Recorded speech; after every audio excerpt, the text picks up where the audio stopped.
اور جو آج تک استعمال نہیں ہوئے, دنیا نے بھی نہیں دیکھا کیونکہ آج تک حزب اللہ نے وہ استعمال کیے نہیں ہیں, تو وہ کوالٹیٹیو ویپنز استعمال ہونا شروع ہو گئے. The Israeli home front command siren sound in the city of Netanya and dozens of surrounding towns, dozens of surrounding towns in Netanya, یہ پورے کا پورا ایریا انڈر اٹیک آیا ہے. Activating sirens in the centre of country after several launches operation from Lebanon. Israeli army اس کو confirm کر رہی ہے کہ سینٹرل اسرائیل کے جو نمبر آف ایریاز ہیں, نمبر آف چھوٹے چھوٹے سٹیز ہیں, وہ اس وقت انڈر اٹیک آ چکے ہیں. Israeli media, Hezbollah expands targeting range launches rockets toward Sharon region in the central Israel. آج حزب اللہ نے جو نئے ہتھیار استعمال کیے ہیں, ساتھ جو رینج ہے وہ بھی ایکسپینڈ کر دی ہے. اس کے علاوہ فرانس کا میڈیا یہ رپورٹ کر رہا ہے کہ گزشتہ روز یعنی سنڈے کو ایک ٹریننگ بیس ہے اسرائیل کی, اس کو بھی پہلی بار نشانہ بنایا گیا. Explosions heard in the air space of an Israeli training base hit by drone of Hezbollah on Sunday. France کا میڈیا اس کو کنفرم کر رہا ہے اور پھر الجزیرہ اس کو رپورٹ کر رہا ہے. کل کے دن ایک ٹریننگ بیس کو بھی حزب اللہ کی جانب سے نشانہ بنایا گیا. اس کے علاوہ آپ دیکھیے اسرائیل کے اندر سے کنفرمیشن آئی ہے کہ جو ابھی 2 گھنٹے پہلے نیول بیس کو ہائفا میں نشانہ بنایا گیا, وہ ہائی ٹیک ویپنز کے ساتھ نشانہ بنایا گیا اور وہ وہاں پر استعمال ہوئے ہیں. Lebanon announces targeting the Stella Maris naval base north east of Haifa with the salvo of high end rockets. اس کے علاوہ اسرائیلی میڈیا کی 2-3 ہیڈ لائنز میں آپ کے سامنے رکھنے جا رہا ہوں. اسرائیلی میڈیا یہ بتا رہا ہے کہ وہ جو 70 جہاں پر کیجویلٹیز ہوئیں اس کی انویسٹیگیشن جاری ہے, اور تشویش کی بات یہ ہے کہ اس وقت جو ہیلی کاپٹرز ہیں وہ بھی فضا کے اندر تھے, جو وار پلینز ہیں جدید ترین دنیا کے وار پلینز F-35 وہ بھی ہوا کے اندر تھے, لیکن وہ بھی اس ڈرون کو ڈیٹیکٹ نہیں کر سکے. تو وہ اس بات کی چھان بین کر رہے ہیں کہ ٹھیک ہے ایئر ڈیفنس نے کام نہیں کیا, لیکن وہ وار پلینز اور ہیلی کاپٹر سے کیسے بچ گیا. یہ زیادہ تشویشناک اس لیے ہے ناظرین کہ جب نتنیاہو کہیں پر وزٹ کرتا ہے, جب آرمی چیف یا ڈیفنس منسٹر یا اس طرح کا کوئی ہائی آفیشل وزٹ کرتا ہے, تو اس بیس کے اوپر ہیلی کاپٹرز گھوم رہے ہوتے ہیں, ان کی فضائیہ اس وقت الرٹ ہوتی ہے وہاں پر, اور اس جگہ پر چکر لگا رہی ہوتی ہے کہ یہاں پر کوئی اٹیک نہ ہو جائے. تو اس کا مطلب اگر وار پلینز بھی اس کو ڈیٹیکٹ نہیں کر سکتے اور ہیلی کاپٹرز بھی اس کو ڈیٹیکٹ نہیں کر سکتے, تو پھر کیا ہوگا. مطلب پھر تو نتنیاہو بنکر سے نہیں نکل سکتا, پھر تو وہ کسی بیس کا جا کر وزٹ نہیں کر سکتا. یہ فرق ہے نا کہ چلیں ایئر ڈیفنس نے کام نہیں کیا, لیکن وہ F-35 طیاروں کی اس پروٹیکشن کے اندر بھی کہیں پر نہیں جا سکتا ہے. ٹھیک ہے, تو یہ ان کے لیے زیادہ تشویشناک بات ہے. یہ آپ دیکھیے کہ the Israeli army is investigating how the Hezbollah drone that targeted the military base south of Haifa disappeared from war planes and helicopters. کہ یہ ڈسپیئر کیسے ہو گیا کہ ہیلی کاپٹرز اور وار پلینز اس کو نہیں ڈیٹیکٹ کر سکے. اسرائیلی media, we were told that Hezbollah is defeated and broken but it proved last night that it is capable of being deadly. ہمیں تو یہ بتایا جاتا رہا کہ حزب اللہ جو بروکن ہے اور اس کو تباہ کر دیا گیا, اس کی کمر توڑ دی گئی ہے, لیکن یہ تو حزب اللہ کا کچھ اور ہی روپ ہم دیکھ رہے ہیں. ان کا جو فارمر انٹیلیجنس ڈویژن کا میجر جنرل ہے اس کا بیان ذرا دیکھیے. حزب اللہ has achieved a great accomplishment and I do not underestimate it. وہ کہہ رہے ان کا فارمر جو انٹیلیجنس ڈویژن کا میجر جنرل ہے, میجر جنرل, وہ یہ کہہ رہا ہے کہ اس کے نزدیک یہ بہت بڑی اچیومنٹ ہے جو حزب اللہ نے کر دی ہے, اور اس کو وہ کسی طور پر انڈر ایسٹیمیٹ نہیں کر سکتا. یعنی ہمیشہ وہ جو پروپیگنڈا مشینری وہاں پر کام کرتی ہے کہ اپنے چھوٹے حملے کو بڑا دکھانا اور دوسروں کے بڑے حملے کو چھوٹا دکھانا, تو وہ کہہ رہے اس کو انڈر ایسٹیمیٹ نہیں کیا جا سکتا, اور یہ واقعتاً بہت بڑی اچیومنٹ ہے جو حزب اللہ نے یہاں پر کر دی ہے. تو یہ صورتحال ہے. اب میں آپ کے سامنے ڈفرنس ایک چیز آپ کے ساتھ شیئر کرنا چاہتا ہوں جو فرق ڈالنے والا ہے. یعنی یہ جو بالکل نیا منظرنامہ ہے اور ماضی کے منظرنامے میں فرق کیا. دیکھیں ناظرین, فرق یہ ہے کہ اس سے پہلے ایسا کبھی نہیں ہوا کہ جنگ پورے اسرائیل کے اندر پھیل گئی ہو اور پورے اسرائیل کے اندر جنگ کی حدت کو محسوس کیا جا رہا ہو. مثال کے طور پہ اگر اسرائیلی فوج لیبنان بارڈر کے اوپر لڑ رہی ہے اور بے شک بالفرض وہاں پر حزب اللہ اسرائیلی فوج کو شکست بھی دے دے, تو وہ اتنا امپیکٹ نہیں ہوگا جتنا آج کے ان حملوں سے امپیکٹ ہوگا. وہ کس طرح سے دیکھیں, اگر اسرائیلی فوج وہاں پر لڑ رہی ہے اور حزب اللہ اس کو کامیاب نہیں ہونے دے رہی, تو جو بھی جانی نقصان ہوگا یا باقی کوئی نقصان ہوگا وہ اسی فوج کی حد تک محدود ہوگا, اس بارڈر ایریا تک محدود ہوگا جہاں پر یہ لڑائی لڑی جا رہی ہے. لیکن یہاں پر تو قصہ ہی مختلف ہے. یہاں پر تو جو حائفہ میں، تل ابیب میں اور سینٹرل اسرائیل کے اندر بیٹھا ہوا ہے یا کسی بھی کونے کے اندر بیٹھا ہوا ہے، اگر جنگ لیبنان بارڈر پر چل رہی ہے تو یہاں پر بیٹھے ہوئے بھی مارے جا رہے ہیں اور زخمی ہو رہے ہیں۔ مثال کے طور پہ جیسے 2006 میں تھا یا اس سے پہلے تھا کہ بے شک وہاں بھی اسرائیل کو شکست ہوئی تھی، لیکن وہ جو نقصان تھا وہ صرف اس فوج کی حد تک محدود تھا جو وہاں پر لڑ رہی تھی۔ اب یہ نہیں تھا کہ تل ابیب جناب پوری طرح سے پیرالائز ہو کے رہ گیا ہو، یہ نہیں تھا کہ حائفہ کی بیسز کے اندر اتنی بڑی کیجویلٹیز ہو رہی ہوں، ٹھیک ہے، یہاں کا پورا جو نظام زندگی ہے وہ مفلوج ہو گیا، اور اکانومی اور پورا ان کی بزنس ایکٹیویٹی ہے، ایجوکیشنل انسٹیٹیوٹ، یہ سارے کے سارے مطلب پوری طرح سے ڈسٹرائے ہو کر، پوری طرح سے پیرالائز ہو کر رہ گئے ہوں۔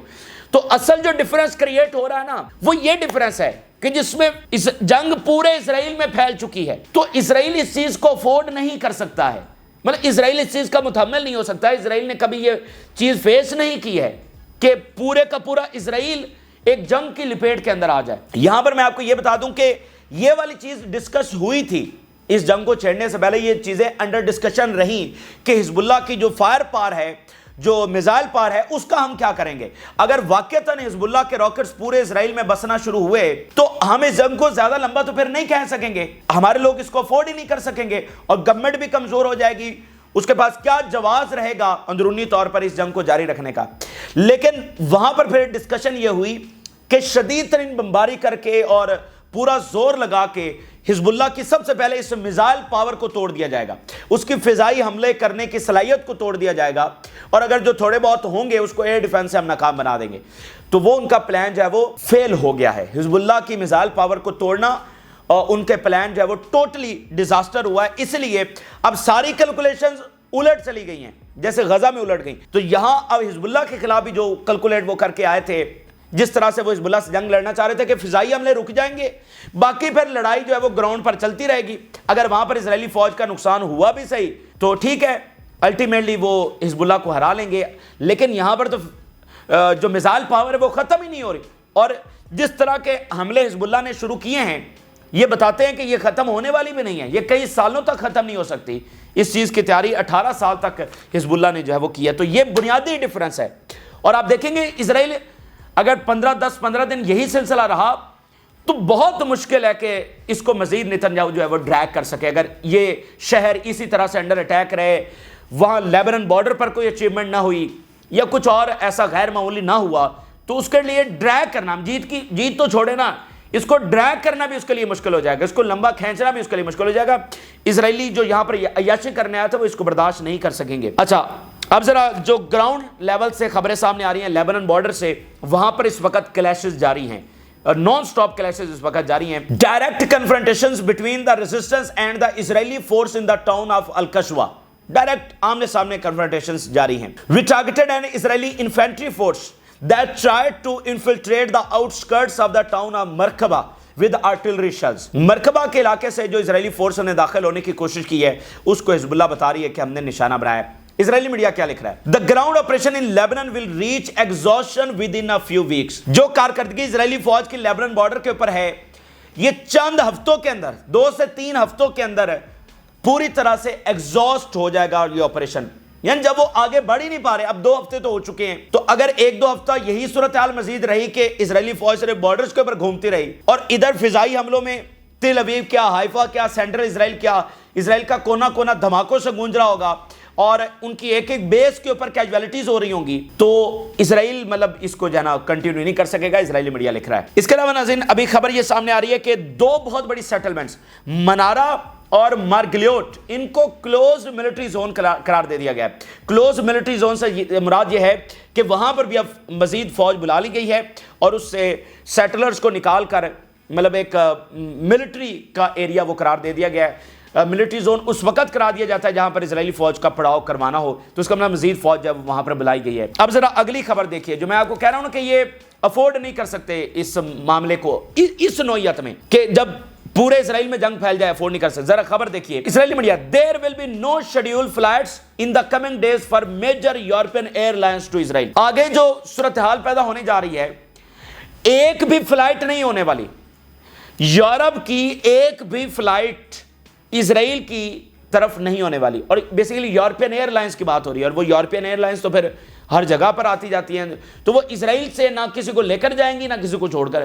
ارائیول اور ڈپارچر دونوں جو ہے وہ بند ہونے جا رہا ہے. تو اسرائیلیوں کے لیے پہلا ایسا موقع ہوگا جب وہ دنیا سے آئسولیٹڈ ہو جائیں گے, جب وہ دنیا سے کٹ جائیں گے پوری طرح سے. اور یہ for the very first time in history ہے کہ اسرائیلیوں کو یہ والی صورتحال کہ وہ آئسولیٹڈ ہو چکے ہیں. حالانکہ اسرائیل ایک بالکل مختلف قابض ملک ہے.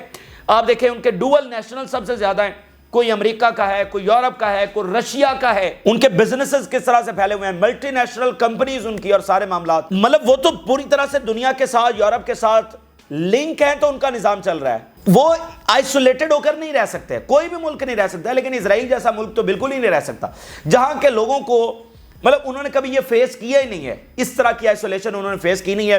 تو پہلے سے وہ پینک کے اندر ہیں, پہلے سے خوف کے اندر ہیں, اعصابی بیماریوں کا شکار ہیں. اوپر سے اب یہ خوف ہے کہ حزب اللہ کا, یمن کا, عراق کا کوئی بھی ڈرون کسی بھی بلڈنگ کو آ کر ہٹ کر سکتا ہے. نہ تل اویو محفوظ ہے, نہ حائفہ محفوظ ہے, نہ سینٹرل اسرائیل محفوظ ہے. یہ خوف الگ سے ہے. کسی بھی گھر کو, کسی بھی بلڈنگ کو کوئی بھی ڈرون جو ہے وہ آ کر ہٹ کر سکتا ہے. اور سامنے یہ بھی نظر آ رہا ہے کہ یہ جنگ بہت جلدی ختم بھی نہیں اس طرح سے ہونے والی کہ بہت جلدی 20 دنوں کے اندر اسرائیل فاتح ہو جائے گا اور اس کے بعد سب ٹھیک ہو جائے گا, ایسا بھی نظر نہیں آ رہا. تو یہ ساری ملٹیپل چیزیں ہیں جو ایک بہت امپیکٹفل سچویشن کریٹ کریں گی, اور وہ امپیکٹفل سچویشن یہ ہوگی کہ الٹیمیٹلی نیتنیاہو گھٹنوں پر آئے گا. الٹیمیٹلی اسرائیلی کی قابض اور ظالم جو سٹیٹ ہے وہ گھٹنوں پر آئے گی, کیونکہ ان کے تمام دروازے جس جس جگہ پر وہ محاذ کھول رہے ہیں تمام اطراف سے ان کو شکست ہی کا سامنا ہے. نہ صرف شکست کا بلکہ اب اسرائیلی سیٹلرز کی ہلاکتیں اور اسرائیلی فوجیوں کی جو اپنی بیسز کے اندر بیٹھے ہوئے ان کی ہلاکتیں شروع ہو گئی ہیں. ٹھیک ہے, تو یہ تمام چیزوں کا کمبینیشن ہے جو الٹیمیٹلی اسرائیل کو جو ہے وہ گھٹنوں کی طرف لے آئے گا. اور امریکہ کی یہاں پر سب سے بڑی غلطی یہ ہے کہ امریکہ نے اپنے سارے انڈے ایک ہی ٹوکری کے اندر ڈال دیے. اس کو دنیا میں کچھ نظر نہیں آ رہا, اس کو مڈل ایسٹ میں کچھ نظر نہیں آ رہا سوائے اسرائیل کے. اس نے اپنے سارے انڈے ایک ٹوکری میں ڈال دیے اور وہ ڈوبنے جا رہا ہے اور وہ تباہ ہونے جا رہا ہے, مطلب وہ جہاز ہے وہ ڈوب رہا ہے. تو اس لیے کہتے ہیں سارے انڈے ایک ٹوکری میں نہیں ڈالنے چاہیے. اسی درمیان قطر اور نبی بیری جو کہ پارلیمنٹ کے سپیکر ہیں لیبنان کے, ان کی اہم ترین کال ہوئی ہے. اور فرانس سے بڑی خبر یہ سامنے آ رہی ہے, ابھی میکرون نے کال کی ایران کے صدر کو, اس کے بعد فرانس کا ذرا بیان, مطلب کچھ دیر پہلے بات ہوئی اور ابھی فرانس کا تازہ ترین بیان سامنے آیا ہے. فرانس یہ کہہ رہا ہے کہ نیتنیاہو کا جو مطالبہ ہے یونائٹڈ نیشن کی فورسز کو کہ وہ لیو کر جائیں, اس کو ہم مکمل طور پر ریجیکٹ کرتے ہیں. ذرا اس حوالے سے خبر دیکھیے. Paris rejects Netanyahu's demand to withdraw United Nation forces from their positions in Lebanon. Affordable نہیں ہے. وہ کہہ رہے ہیں کہ ہم اس کو جناب اپنی فوجیں وہاں سے بالکل نہیں نکال سکتے. کل نیتنیاہو نے وہ جو دھمکی امیز بیان جاری کیا, یونائٹڈ نیشن کو کہا کہ یہاں سے جب وہ نکلو اور وگرنہ یہ ہوگا اور وہ ہوگا. یونائٹڈ نیشن کے جنرل سیکرٹری کو جو دھمکیاں لگائی. ابھی یورپی یونین کے فارن پالیسی چیف کا بھی بیان سامنے آیا, اس نے کہا کہ یہ فیصلہ صرف جنرل سیکرٹری کا نہیں تھا, یہ فیصلہ سیکورٹی کاؤنسل کا تھا. تو نیتنیاہو باز رہے, یہ ہونے والا نہیں ہے. اچھا, اب بات ناظرین یہ ہے کہ انہوں نے 100 سال تک اس جینوسائیڈ کو فنڈ کیا ہے, اس کو سپورٹ کیا ہے, لیکن وہ اس چیز کو فنڈ نہیں کر سکتے, اس چیز کو سپورٹ نہیں کر سکتے کہ ان کے اپنے فوجی اس چکر میں مرنا شروع ہو جائیں. آپ نے وہ مثال تو سنی ہوگی کہ بلی جو ہے اگر اس کے پاؤں جلنے لگے تو وہ اپنے بچوں کو بھی پاؤں تلے دے لیتی ہے. یہ مثال آپ نے سنی ہوئی ہے. تو مجھے بتائیے, مغرب کی پوری سپورٹ اسرائیل کے ساتھ ہے. ان 12 مہینوں میں آپ دیکھ لیجئے ابھی تک ایک بھی سینکشن اسرائیل کے اوپر نہیں لگی, ایک بھی سینکشن نہیں لگی, اور ساری دنیا کے سامنے اس نے جینوسائیڈ کیا ہے. یونائٹڈ نیشن کی فورسز کے اوپر بھی وہ حملہ کر چکا ہے, لیکن سینکشن ابھی بھی نہیں لگی.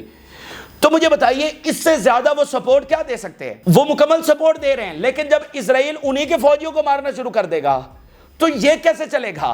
یعنی بلی اپنے بچوں کو جو ہے وہ پاؤں تلے دے لیتی ہے جب اس کے پاؤں جلنے لگے. تو یورپ کی سپورٹ اسرائیل کو فلسطینیوں کے خلاف ہے, عربوں کے خلاف ہے, لیبنیز کے خلاف ہے, ایرانینز کے خلاف ہے, اپنے فوجیوں کے خلاف نہیں ہے. مطلب وہ اسرائیل کیا تو اپنے فوجی مروانا شروع کر دے تو ان کا کیا ہوگا؟ وہ کیسے خود, وہ تو اپنے خاتمے والی بات ہوئی نا. تو یہ کیسے افورڈیبل ہو سکتا ہے؟ ٹھیک ہے, تو اسی لیے اب یہ دنیا جانے اور اسرائیل جانے. اور آپ دیکھیں کہ وہ سارے سینس لیس فیصلے اور سارے بیس لیس چیزیں جو ہے وہ اسرائیل بہرحال کر رہا ہے. اور جب کسی فرعون کا آخری وقت آتا ہے تو پھر وہ اسی طرح کے حرکتیں کرتا ہے جس طرح کی اس وقت اسرائیل جو ہے وہ بہرحال کر رہا ہے. اب ناظرین, آخر میں جو ایران سے تازہ ترین سٹیٹمنٹس آ رہی ہیں آپ کے ساتھ شیئر کریں گے. ایران کے ڈیفنس منسٹر کی ایک سٹیٹمنٹ اور ایران کے فارن منسٹر کی. ایران کا ڈیفنس منسٹر کہہ رہا ہے, just as the Israeli entity was defeated by the axis of resistance in 2006, today it has received